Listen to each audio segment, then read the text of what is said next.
E hoje eu quero falar sobre o coração, para que você possa entender melhor o significado dessa palavra na Bíblia, para que você possa entender como é que o seu coração pode ser mudado, para que você possa ter um novo coração, amém? Existe uma frase, foi citada aqui pelo Lucas no nosso curso de aconselhamento, que eu achei muito interessante, que ele dizia assim: o problema do coração é o coração do problema. Entendeu? O problema do coração é o coração do problema. Mais do que as circunstâncias externas, o que determina a sua vida é o coração. E se o coração for um problema, e todos nós temos um problema, porque todos somos pecadores, todos nós somos influenciados de alguma maneira pela queda. Então o problema do coração, os meus problemas interiores, os meus pensamentos, minhas emoções, isso é que determina as coisas. O problema do coração é o coração do problema.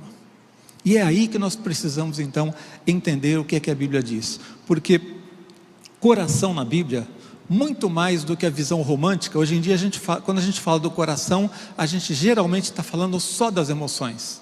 E especialmente a gente usa no sentido mais romântico, não é? Mas nós vamos ver que coração é uma expressão muito mais abrangente. Nem dá para dizer que é uma coisa só, porque existem vários aspectos que essa palavra abrange, mas basicamente é a essência do seu ser. Quando a Bíblia fala do seu coração, está falando de você, o que você é, o que você pensa, o que você sente, como é que você age, quem é você, a essência do que você é. E é bom saber que até mesmo na essência do que eu sou, eu posso mudar, amém? E se você quer mudar, se você quer ser melhor, comece aplaudindo ao Senhor, agradecendo a Ele, porque Ele tem poder para mudar a sua vida, amém?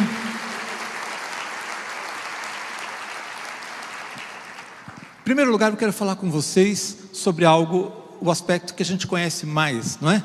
O coração e as emoções.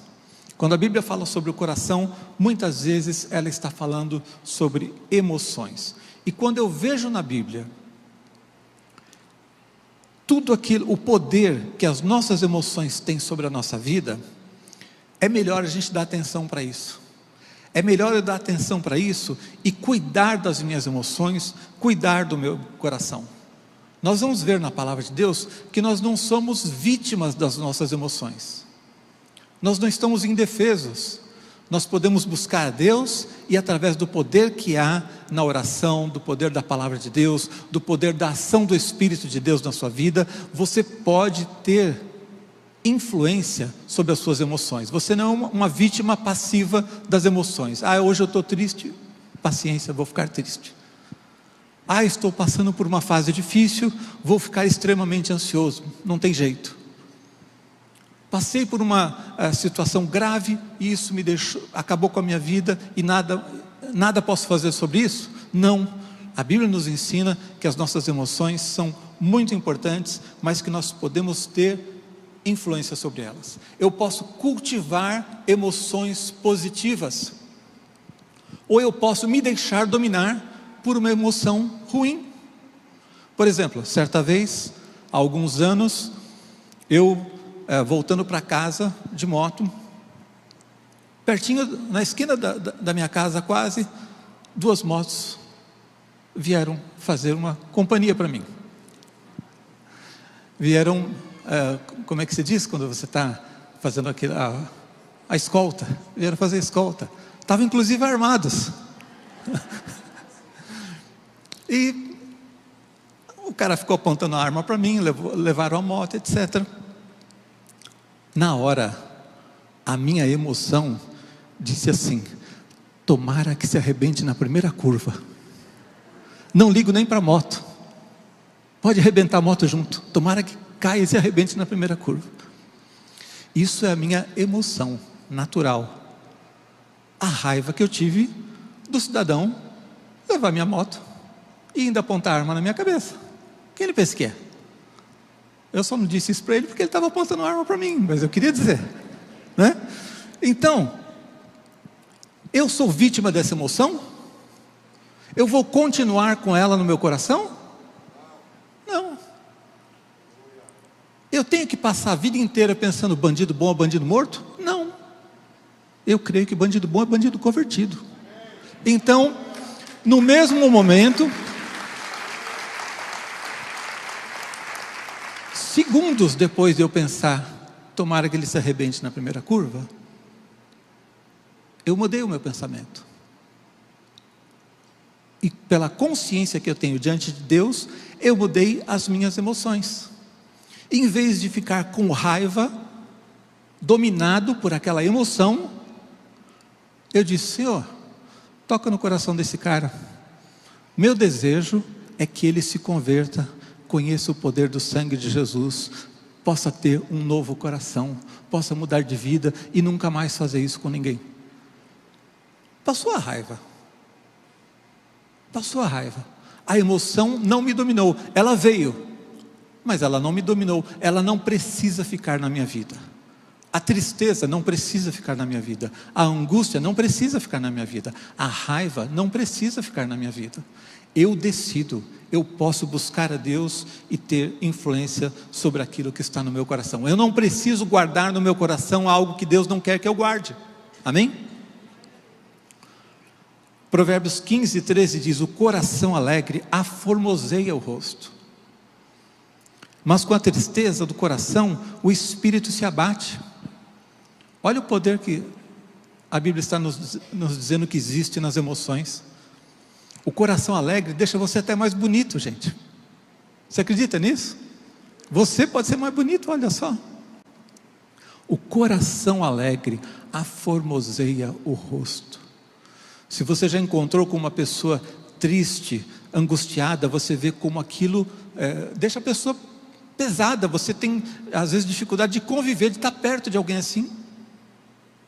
Agora uma pessoa chega, pode ter nascido, vamos falar assim, feinho, desprovido de beleza, vai, mas ele está alegre, feliz, com a paz de Jesus no coração. Você acha a pessoa mais bonita? Sim ou não? Então, o coração alegre aformoseia o rosto, mas com a tristeza do coração o espírito se abate. Então o coração, muitas vezes quando a Bíblia fala do coração, está falando das emoções. Salmo 97, 11: a luz difunde-se para o justo e a alegria para os retos de coração. O que é que Deus tem para os retos de coração? Alegria. Ela difunde-se, a luz difunde-se para o justo e a alegria para os retos de coração. Um outro texto muito interessante que fala sobre o coração, sobre as emoções e como elas podem dominar a nossa vida se nós não as dominarmos, é o Salmo 73, 21 e 22. Quando o coração se me amargou e as entranhas se me comoveram, eu estava embrutecido e ignorante, era como um irracional à tua presença. Olha só, ele está falando do coração e claramente ele está mostrando aqui um aspecto emocional. Ele diz que o coração dele se amargou, e o resultado disso é que ele se sentiu como alguém embrutecido, ignorante, irracional, burro. O Salmo 73, se você ler o Salmo inteiro depois, você vai ver que o que estava amargurando o coração daquele homem era a injustiça no mundo. Ele via os políticos corruptos, ele via as pessoas perversas prosperando, e ele ficou com uma inveja totalmente maligna, naquele sentido de você olhar assim: poxa, por que que uma pessoa que está fazendo mal prospera? No nosso país, frequentemente a gente sente isso, essa indignação em relação aos políticos especialmente. E ele ficou amargurado por aquilo. Poxa, eu estou lutando, eu estou ralando, eu estou trabalhando aqui, e a vida é difícil. E aí um cara tão perverso, uma pessoa que faz o mal para os outros, está prosperando. Como é que isso pode ser? O coração dele se amargou. E ele disse que aquela emoção, quando dominou ele, fez com que ele se sentisse embrutecido, irracional. Ele não conseguia raciocinar bem. Você já viu isso acontecer com alguém? Será que não aconteceu com muita gente no nosso país? As pessoas dominadas por uma emoção ruim, que chega a transtornar o pensamento. a maneira como as pessoas veem a vida. E aí ele diz, num dado momento, se você ler o salmo inteiro, você vai ver que ele entrou no templo, e quando ele entrou no templo, ele caiu em si, ele voltou à razão, ele voltou a entender as coisas, ele olhou para a eternidade, e ele percebeu que aquilo, diante da eternidade, não era nada, e que Deus continuava Senhor, que Deus era soberano. E aí o coração dele voltou ao lugar certo, as emoções dele voltaram ao lugar certo, e com o coração no lugar certo, com o coração em Deus, com o coração na eternidade, tudo mudou na vida dele. Ele quase se desviou, ele diz, os seus pés quase resvalaram, por causa de uma emoção ruim, que ele acatou no coração.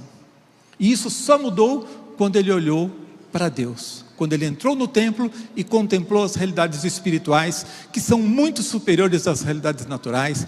Um ser humano, ainda que poderoso, ainda que corrupto, ainda que maligno, não é nada diante de Deus. Deus faz assim e acabou a vida dele. Aí ele entendeu as coisas, e as suas emoções, o seu coração voltou para o lugar certo, amém? O Salmo 73, ainda no versículo 26, diz assim: a ansiedade no coração do homem o abate, mas a boa palavra o alegra. Se Jesus mesmo, no Novo Testamento, diz que nós não devemos andar ansiosos por coisa alguma, se nós podemos confiar em Deus, podemos tirar a ansiedade do coração, podemos olhar para os pássaros e ver como Deus cuida deles, é porque é possível vencer a ansiedade. Se Jesus nos ensina isso, é porque é possível mudar. Ele não iria dizer para você não andar ansioso, se fosse impossível vencer a ansiedade, entende? Então as nossas emoções, o nosso coração pode ser colocado diante de Deus, amém? Em segundo lugar, quero falar com vocês sobre o coração e os pensamentos, e aqui a gente tem uma ênfase até mais forte na Bíblia. Frequentemente, quando a Bíblia fala do coração, ela está falando mais dos pensamentos do que das emoções. Como eu disse para vocês, não dá para colocar numa caixinha. Coração é uma palavra tão ampla, é usada em vários sentidos, mas é mais frequente ela ser usada para falar dos pensamentos do que das emoções. Então, Provérbios 4, 23 diz assim: sobre tudo que se deve guardar, guarda o coração, porque dele procedem as fontes da vida. Gente, esse texto é tão bonito, mas essa linguagem tradicional, essa linguagem mais rebuscada, às vezes esconde um pouquinho a verdade da gente, a gente tem dificuldade de compreendê-la. Sobre tudo que se deve guardar, guarda pois o teu coração, porque dele procedem as fontes da vida. Eu fui ler a tradução na linguagem de hoje, e eu achei muito interessante, porque parece diferente, mas é a essência do texto. A linguagem de hoje diz assim: tenha cuidado com o que você pensa, pois a sua vida é dirigida pelos seus pensamentos. Tome cuidado com o que você pensa, sobre tudo que se deve guardar, guarda o coração, não emoções. Aqui, ó, especialmente no contexto hebraico, tem muito mais a ver com pensamento do que emoção, pois eles dirigem a sua vida, dele procedem as fontes da vida. Entendeu? O que a Bíblia está nos dizendo é: o seu coração não é imutável. Você pode ser melhor. Se ele está dizendo, tome cuidado com o que você pensa, sobre tudo que se deve guardar, guarda o teu coração, significa que o teu coração, sua mente, seus pensamentos, podem ser melhores ou piores. E você precisa cuidar disso. É você quem tem que decidir no que é que você vai pensar, o que é que vai alimentar a sua mente, o que é que vai alimentar o seu coração. Onde é que você vai buscar o alimento para isso? Então, na mensagem passada sobre as atitudes para um novo tempo, nós falamos sobre decidir quem vai alimentar sua mente. Você decide com o que é que você vai alimentar a sua mente. Com pessimismo ou com otimismo, com fé ou com qualquer bobagem, com a palavra de Deus ou com as influências desse mundo, com bons amigos que te trazem bons conselhos e uma boa influência, ou com pessoas que vão trazer uma influência ruim para você. Você decide o que é que vai alimentar a sua mente. Porque senão Deus não diria para você: tome cuidado com o que você pensa. Você pode tomar cuidado. Sobre tudo que se deve guardar, guarda o coração. Então você pode guardar o teu coração. Você não é uma vítima passiva das coisas. Você pode decidir ser diferente. É lógico que não é assim: pastor falou, agora eu mudei. Não, mas você pode decidir como influenciar a sua vida, influenciar o seu coração, os seus pensamentos, como alimentar para que lá na frente você colha o fruto disso. Amém? Então, há muita gente com interesse em controlar nossos pensamentos, e você precisa se defender disso.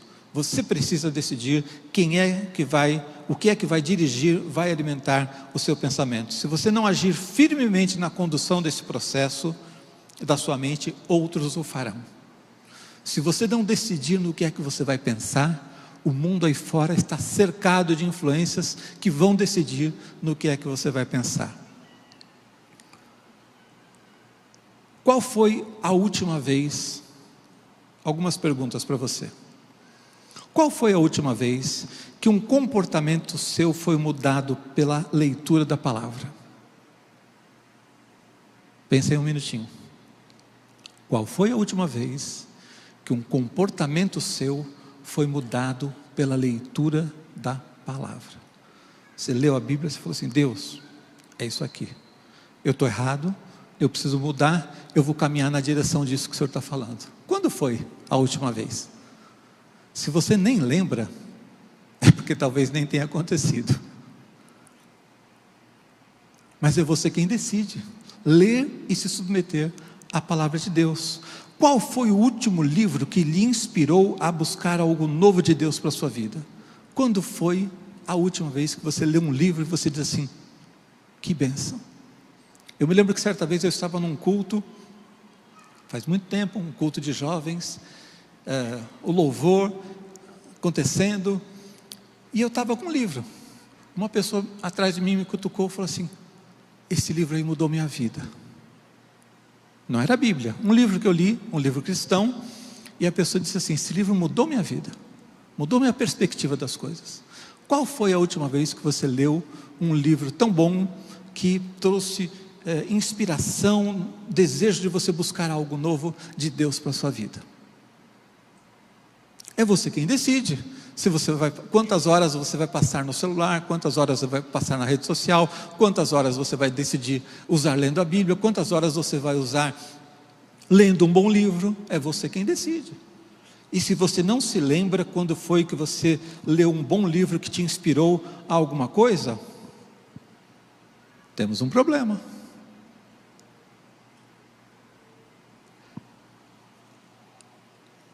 Quanto você é capaz de discernir entre verdade e mentiras, fake news, essas coisas que as pessoas falam hoje? Como é que você se informa sobre a vida? É você quem decide. Então, os nossos pensamentos, eles não são imutáveis e eles precisam ser cuidados. É isso que a Bíblia diz. Eu preciso cuidar, eu preciso ser altamente dependente de Deus e altamente independente da cultura. Amém? Eu não posso ser influenciado. É lógico que nós não vivemos isolados, nós vivemos no mundo, nós vivemos no nosso tempo, nós somos influenciados pelas coisas do nosso tempo. Uma pessoa que tem um celular na mão hoje vai estar exposto a informações que alguém há 50 anos não tinha. A vida muda, nós estamos inseridos no mundo, mas eu preciso ter uma autonomia em relação à cultura. A Bíblia diz: não ameis o mundo. Diz que nós precisamos renovar a nossa mente. Então, eu preciso ter independência, eu preciso ter capacidade de julgar todo alimento que eu recebo, toda informação, todo pensamento que alguém traz. Influência, seja de amigos, da família, da igreja, do mundo. Eu preciso filtrar as coisas pelo Espírito de Deus, pela palavra de Deus, e dizer: isso aqui é bom para eu colocar na minha mente, isso aqui é bom para eu gravar, guardar, isso aqui, não, isso aqui é bobagem, eu vou tirar. Eu decido como alimentar minha mente, amém? O Salmo 90:12 diz: ensina-nos a contar os nossos dias, para que alcancemos coração sábio. Ensina-nos a contar os nossos dias. O que quer dizer isso? Ensina-nos a ter atitudes, a olhar a vida do ponto de vista correto, para que a gente chegue a um coração sábio. Gente, eu acho que está faltando no mundo, e até dentro da igreja, aquele tipo de gente que você olha assim e fala assim: isso aqui é uma pessoa sábia, isso aqui é uma pessoa que tem visão da vida, isso aqui é uma pessoa que tem uma visão correta das coisas. Nós precisamos ser esses, amém? Você pode ser esse também, amém? E por fim, dentro desse ponto, Provérbios 18:15: o coração do sábio adquire conhecimento. A sua mente pode ser alimentada, pode ser acrescida a cada dia. O coração do sábio adquire conhecimento, e o ouvido dos sábios procura o saber. É isso que você precisa ser: alguém ativamente envolvido em buscar o conhecimento e alimentar a sua mente com a verdade de Deus, amém? Pode aplaudir o Senhor, pode agradecer a Ele, porque nele existe uma fonte inesgotável. Terceiro ponto que eu quero falar com você sobre o coração é o coração e a moral, o que é bom ou mal. O coração não é somente as emoções, não se refere somente aos seus pensamentos, à intelectualidade. O coração tem a ver com o bem e o mal, com aquilo que é moral, com aquilo que é ético, com aquilo que é aceitável ou não diante de Deus. E aqui a gente entra numa área ainda mais profunda. E graças a Deus, uma área de novo, onde o poder do Espírito de Deus pode nos mudar. Eu posso ser diferente. Esqueça esse negócio de que pau que nasce torto morre torto. Esqueça esse negócio de julgar as pessoas pelo que elas são ou pelo que elas foram até aqui. Elas podem mudar. É claro que é difícil mudar. Todo mundo que já tentou sabe o quanto é difícil mudar. Mas nós podemos mudar, sim. Até as coisas mais entranhadas no nosso coração podem ser mudadas pelo toque do Espírito Santo, amém? Salmo 97:11 diz: a luz difunde-se para o justo e a alegria para os retos de coração. Então, eu tinha lido já esse versículo, mas o que eu quero frisar agora é que ele diz assim: para os retos de coração. O que é uma pessoa reta de coração? É uma pessoa boa, uma pessoa que decide pelo bem e não pelo mal, uma pessoa que decide por aquilo que está em conformidade com a vontade de Deus. Salmo 73:1, voltando lá aquele salmo que nós citamos, né? Comentamos sobre ele, quando o coração se amargou, etc. No versículo 1 ele diz assim: com efeito, Deus é bom para com Israel, para com os de coração limpo. Ele começa o salmo contando a conclusão que ele chegou. Depois ele vai explicar tudo aquilo que eu falei para vocês, que ele ficou olhando para os ímpios, o coração dele se amargurou e etc. Mas no final de tudo, ele voltou a entender que Deus é bom, que Deus é justo, que está tudo bem. E ele começa o seu salmo falando da conclusão que ele chegou. Deus é bom para com Israel, para com os de coração limpo. Você só vai entender a bondade de Deus se você deixar Deus limpar o seu coração. Se o seu coração estiver cheio de pensamentos mundanos, de conceitos mundanos, se o seu pensamento estiver cheio de amargura, de ressentimentos, de confusões mentais, você vai olhar para as coisas e vai dizer: Deus, se Ele existe, Ele não é bom. Eu já ouvi gente dizer isso. Se Deus existe, Ele não é bom. Porque a pessoa olha para a maldade do mundo, olha para os erros que os outros cometem, para toda essa imundície que existe no mundo, e ele diz: Deus não é bom, porque Deus deixa isso acontecer. A maldade do coração, a confusão mental dele, leva ele a não conseguir entender a bondade de Deus, mas aqueles que são de coração limpo vão entender as coisas.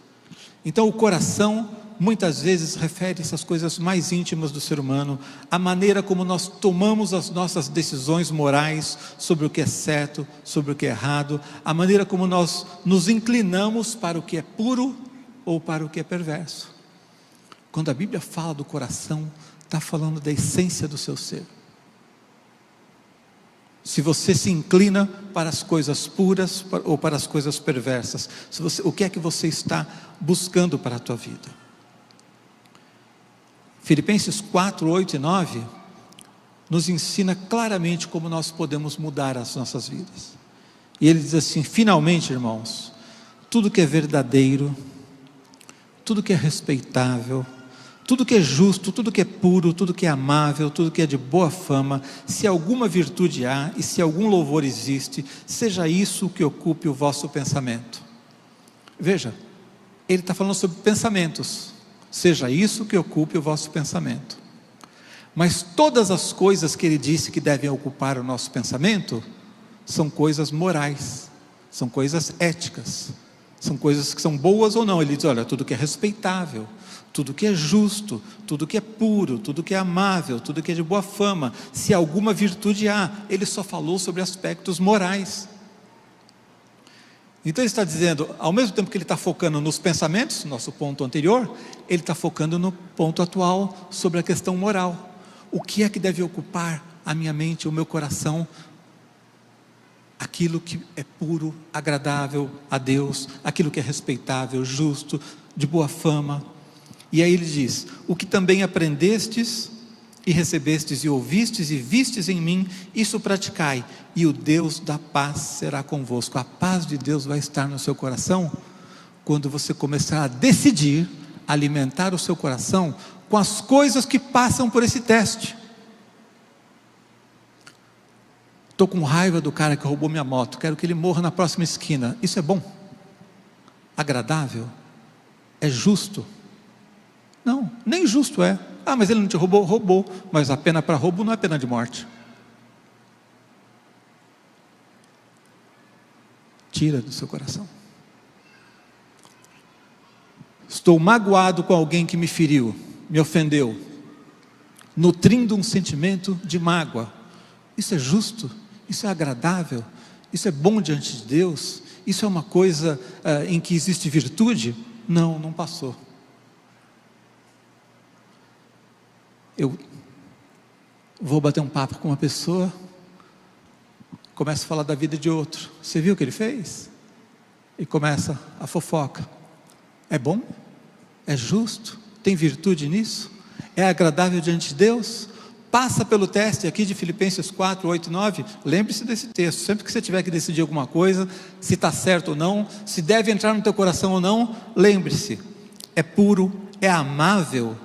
Não, eu estou falando mal da pessoa, como é que pode ser amável? Eu estou desejando o mal de alguém, como é que pode ser amável? Eu estou amargurado contra alguém, como é que pode ser amável? Eu estou semeando divisão entre pessoas, como é que pode ser amável? Como é que pode ser puro? Como é que pode ser justo, respeitável? Não, não passou no teste, não entra na minha mente, não fica no meu coração, não passa no teste das coisas puras, agradáveis a Deus, decido que não vai ficar no meu coração. Pode vir, posso ser atacado por aquilo, posso ter um início naquele sentimento, e eu vou rechaçá-lo, vou decidir, não vou levar esse sentimento adiante.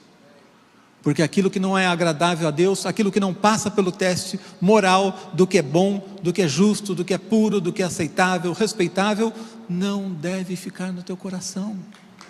Amém?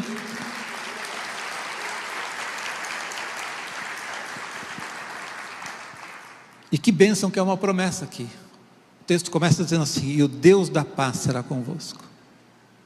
Olha só, Deus não vai te dar só paz, é o Deus da paz será convosco. Significa que Ele vai estar com você, Ele vai te acompanhar, vai abençoar o seu caminho, vai endireitar a sua vida. É o Deus da paz, é uma presença, não é só a paz.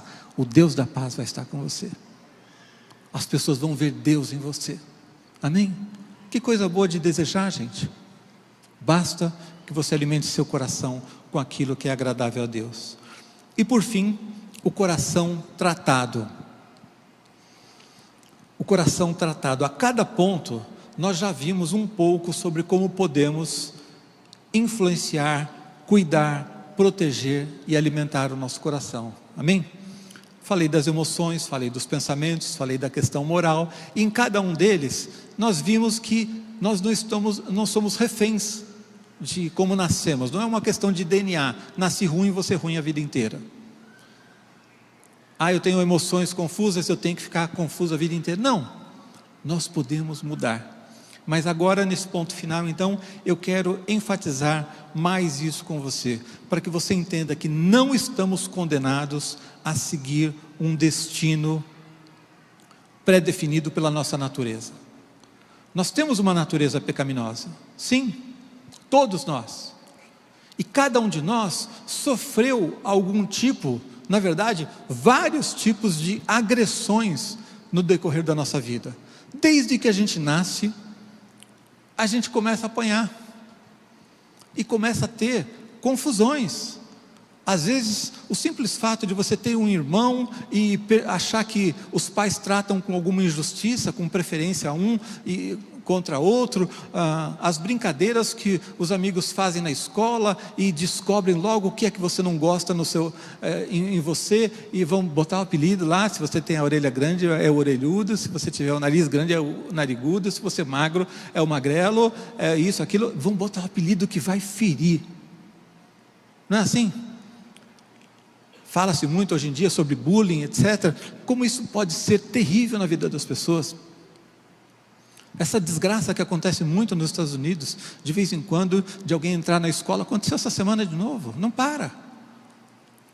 E não é por questão política, não é por questão racial, não é por nada importante nos níveis mais profundos, é por algo pessoal.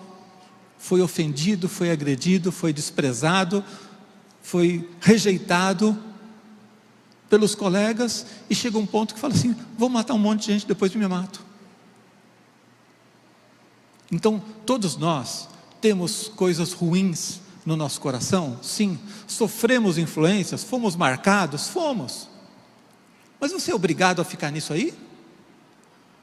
Você está condenado a seguir o rumo do seu passado?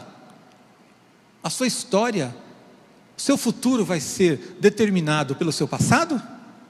Por aquilo que o mundo fez com você, pelas circunstâncias da sua família, do país em que você nasceu, da escola onde você estudou, dos pais que você teve? É isso que vai determinar a sua vida? Você não pode mudar? Você pode mudar, sim.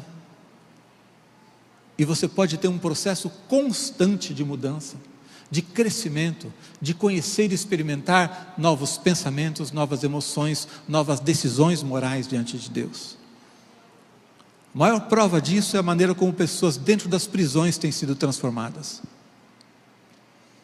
Gente que já matou e não tinha nenhum sentimento em relação àquilo, e hoje é incapaz de fazer mal para uma formiga.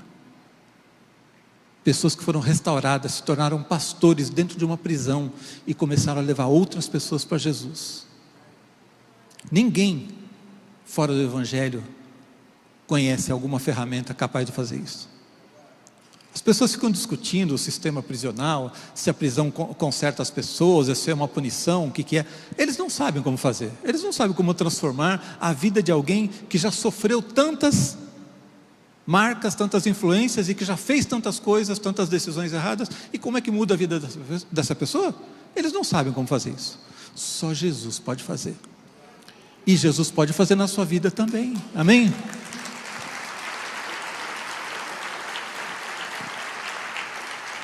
Salmo 37, versículo 31 diz assim: no coração tem ele a lei do seu Deus, os seus passos não vacilarão. Qual que é o segredo? No coração tem ele a lei do seu Deus. A palavra de Deus tem poder para mudar a sua vida. A palavra de Deus tem poder para te dar estabilidade emocional, mental, moral. Não significa que você não vai ter lutas. Todos nós lutamos contra o pecado diariamente.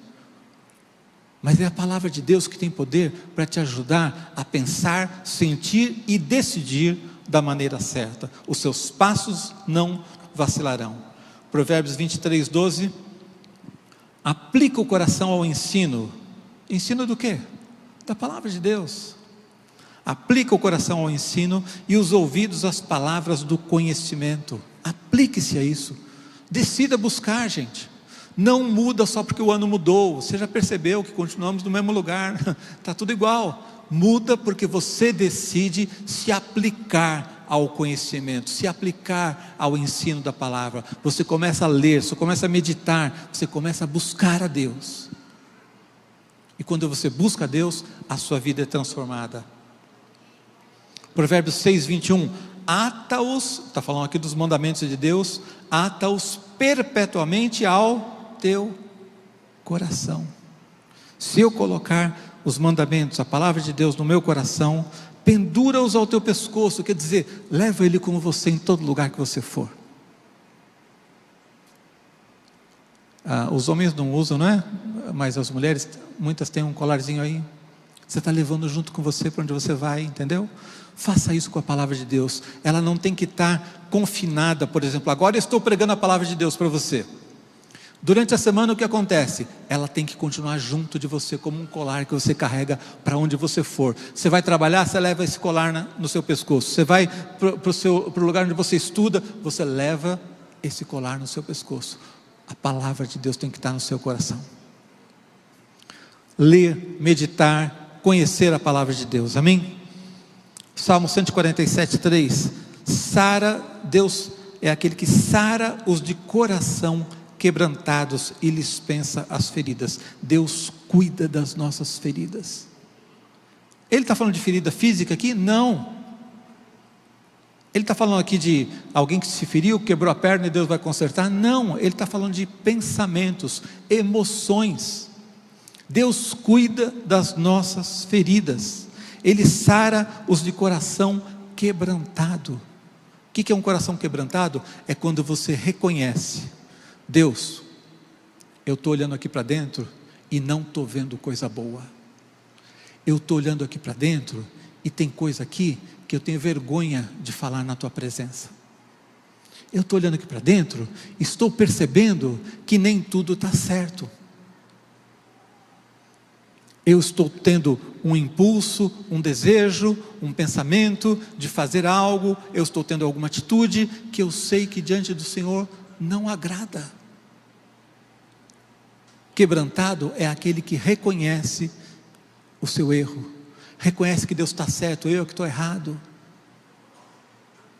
Não existe esperança para aquele que não reconhece os seus erros. Não existe esperança para aquele que não busca Deus. Mas para aquele que é quebrantado, Deus vai sarar as suas feridas. Amém? É promessa do Senhor.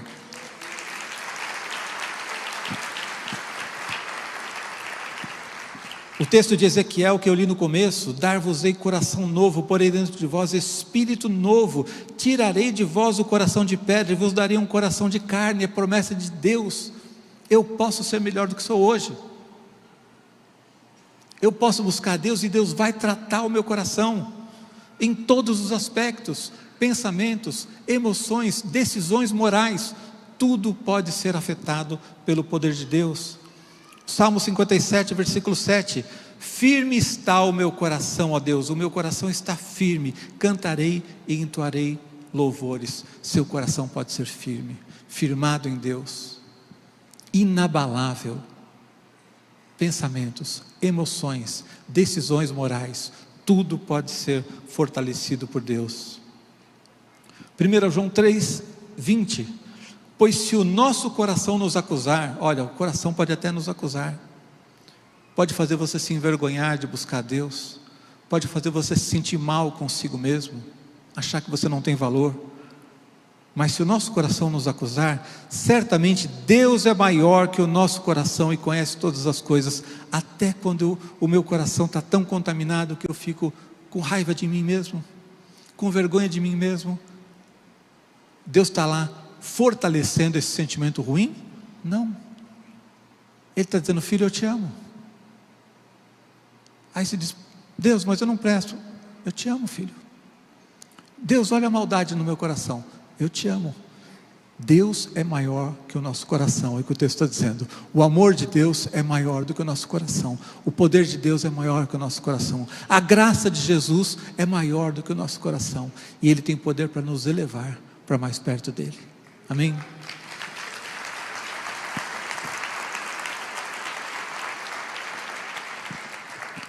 E o último texto que eu quero ler para vocês está lá ainda no Salmo 73, 26, que diz: ainda que minha carne e meu coração desfaleçam, meu corpo e o meu interior, a essência da minha vida, pensamentos, emoções, o meu coração, ainda que minha carne e o meu coração desfaleçam, Deus é a fortaleza do meu coração e a minha herança para sempre. Em Deus eu posso mudar, em Deus meu coração pode ser tratado. Ainda quando eu desfaleço, ainda quando eu estou mal, ainda quando as influências das circunstâncias externas estão me destruindo, eu posso encontrar em Deus força para ser restaurado. Eu queria orar pela sua vida nessa manhã. Quero pedir que você baixe sua cabeça um instante, ore e procure ouvir a voz de Deus, procure ouvir o que o Espírito de Deus quer falar com você.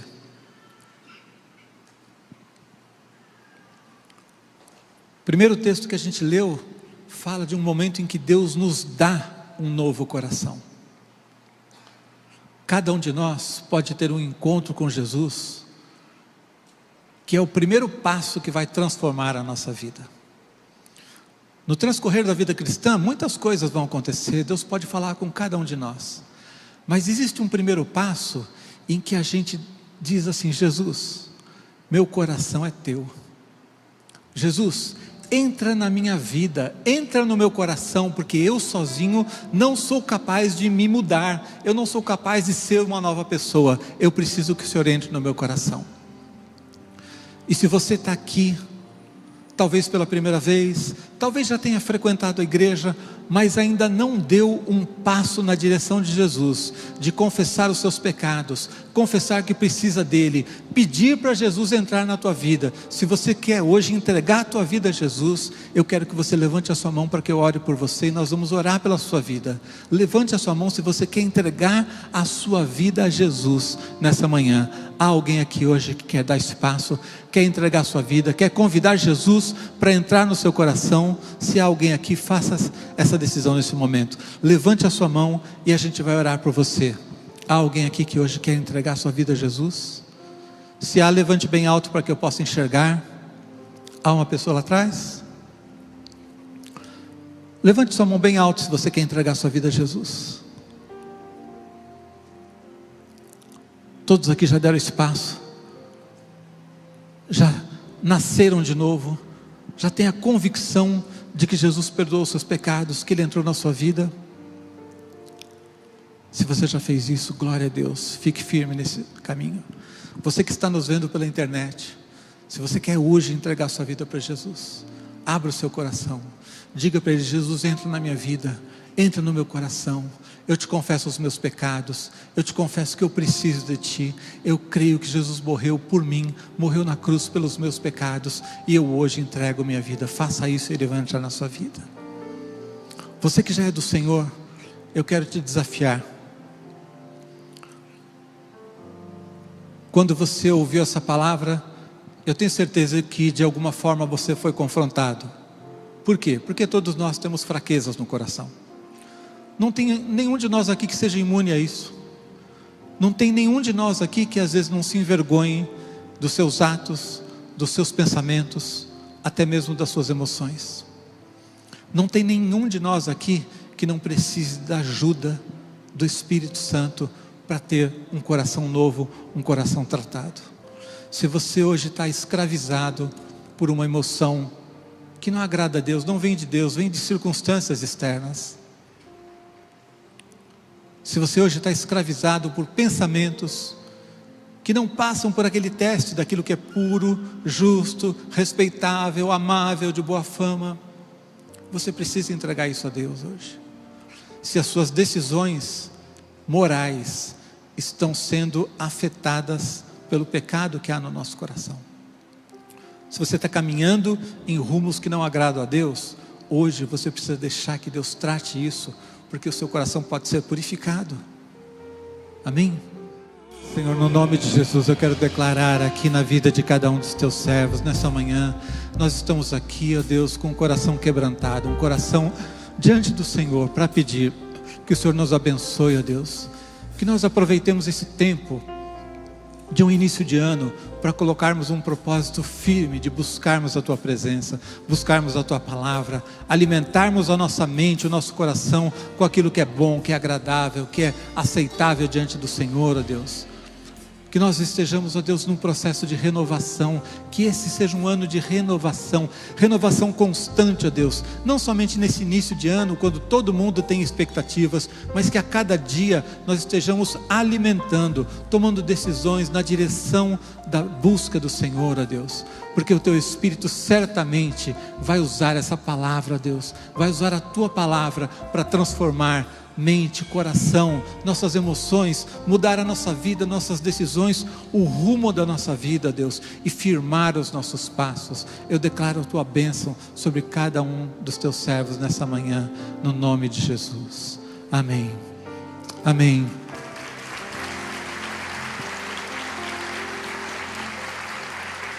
Nós vamos orar agora, declarar a bênção do Senhor sobre a tua vida. Se você tiver interesse, depois busque a palavra da semana passada, no culto das 11 horas, atitudes para um novo tempo, porque ela está em sintonia com essa, e eu creio que Deus vai continuar falando com você, amém? Senhor, muito obrigado pela Tua bênção nessa manhã, por esse primeiro domingo do ano em que estamos reunidos aqui como Teu povo. Ao sairmos daqui, nós pedimos que o Teu Espírito faça com que essa palavra a cada dia produza frutos na nossa vida, e leva-nos debaixo da Tua bênção, da Tua proteção, ó Deus, que a paz do Senhor esteja sobre cada vida aqui, no nome de Jesus Cristo, amém. Deus te abençoe, vá na paz do Senhor, amém.